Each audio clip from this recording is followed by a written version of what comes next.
Hi friends, எல்லோரும் எப்படி இருக்கீங்க? நல்லா இருக்கீங்களா? எனக்கு கொஞ்சம் ஃபீவருங்க, அதனால தான் வாய்ஸ் இப்படி இருக்குது. கொஞ்சம் அட்ஜஸ்ட் பண்ணிக்கோங்க.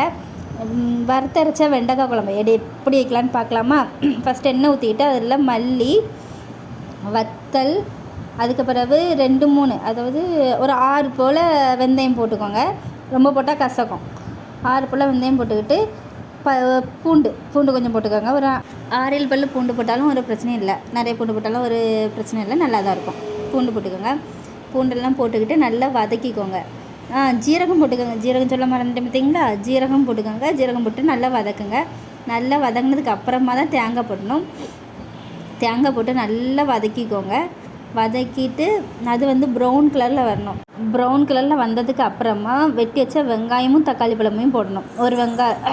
2 வெங்காயம் 1 தக்காளி பழம் நான் எடுத்து வச்சுருக்கேன், அதையும் எடுத்துக்கிறேன். அதை போட்டுக்கணும். அதை போட்டு கொஞ்சம் வதக்கிக்கோங்க. நல்லா வதக்கினதுக்கப்புறமா எனக்கு இந்த வத்தல் காரம் கம்மியாக இருக்கிறதுனால நான் கொஞ்சம் மிளகாய் பொடி போட்டேன். மிளகாய் பொடி போட்டிருக்கு, அப்புறம் மஞ்சள் பொடியும் போட்டேன். போட்டு நல்லா வதக்கிருக்கேன். ஏன்னா அந்த வீடியோ கட் ஆகிடுச்சுங்க. நான் எடுத்துகிட்டேன்னு நினச்சேன், நான் எடுக்க முடியல. அதான் இப்படி பார்க்கேன். இதையும் நல்லா வதக்கி விட்டுக்கோங்க. நல்லா வதங்கினதுக்கு அப்புறமா இதை தனியாக எடுத்து வச்சுக்கோங்க. தனியாக எடுத்து வச்சுட்டு அது நல்லா சூடு ஆறுனதுக்கப்புறமா மிக்சியில் போட்டு நல்லா அரைச்சி எடுத்துக்கணும். அதையும் எடுத்து தனியாக வச்சுக்கோங்க. புளி ஊற போட்டுக்கோங்க. ஃபஸ்ட்டே புளி ஊற போட்டுக்கோங்க. நான் புளி சொல்ல மறந்துட்டோம்னா புளி ஊற போட்டுக்கோங்க. அதுக்கு பிறகு அதே சட்டியில் எண்ணெயை ஊற்றி அதில் வெண்டைக்காய் போட்டு நல்லா வதக்கி எடுத்துக்கோங்க. நல்லா ப்ரௌன் கலரில் வரணும். அது அளவுக்கு நல்லா வதக்கி எடுத்துக்கோங்க. வதக்கி எடுத்துகிட்டு அதை தனியாக எடுத்து வச்சுக்கோங்க. தனியாக எடுத்து வச்சுட்டு அதே எண்ணெயில் நம்ம இப்போ கொஞ்சம் கடுகு போட போகிறோம்.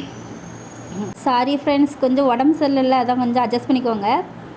அதுக்கப்புறம் கடுகு நல்லா பொட்டி தெரித்து வந்ததுக்கு அப்புறமா நம்ம அது கூட கொஞ்சம் கருவேப்பிலை போட்டுக்க போகிறோம். கருவேப்பிலை போட்டுட்டு அப்புறம் புளி இருக்குல்ல, புளி நம்ம கரைச்சி வச்சுருக்கோம் தெரியுமா? அந்த புளியை நம்ம இப்போ நம்ம இது கூட ஊற்ற போகிறோம். ஊற்றி அந்த புளி நல்லா கரைச்சி ஊற்றிக்கோங்க. ஊற்றிக்கிட்டு அதை நல்லா கொதிக்க விடுங்க. தேவையான அளவு தண்ணி இதிலே ஊற்றிக்கோங்க. இல்லைன்னா நம்ம லாஸ்ட்லேயும் ஊற்றிக்கலாம், ஒரு பிரச்சனையும் இல்லை.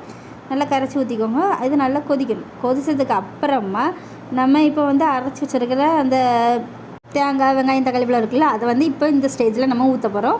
ஊற்றி தேவையான அளவு தண்ணி, உப்பு எல்லாத்தையும் போட்டுக்கோங்க. இது கூட போட்டுக்கோங்க.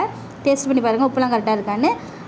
உங்களுக்கு கட்டியாக வேணுன்னா கட்டியாக வச்சுக்கோங்க, தண்ணியாக வேணுன்னா தண்ணியாக வச்சுக்கோங்க. இது கொஞ்சம் ஓரளவுக்கு கொதிக்கிற ஸ்டேஜில் நம்ம வெண்டைக்காய் இருக்குல்ல, வெண்டைக்காய் போட்டு நல்லா கொதிக்க வைக்கணும். எனக்கு பாதியிலே கேஸ் கட் ஆனனால நான் கொதிக்க வைக்கிற வீடியோலாம் காமிக்கல. நல்லா கொதிக்க வச்சு எண்ணெய் பிரிஞ்சு வந்தது பிறகு எடுங்க. வெண்டைக்காய் குழம்பு ரெடி. நான் கரண்ட் அடுப்பில் வச்சதுனால நான் இந்த வீடியோ எடுக்கலைங்க. அதான் மணமணக்கும் வெண்டைக்காய் குழம்பு ரெடி. சூப்பராக இருக்கும். ட்ரை பண்ணி பார்த்துட்டு சொல்லுங்கள். Bye friends. வீடியோ பிடிச்சிருந்தா லைக் பண்ணுங்கள்.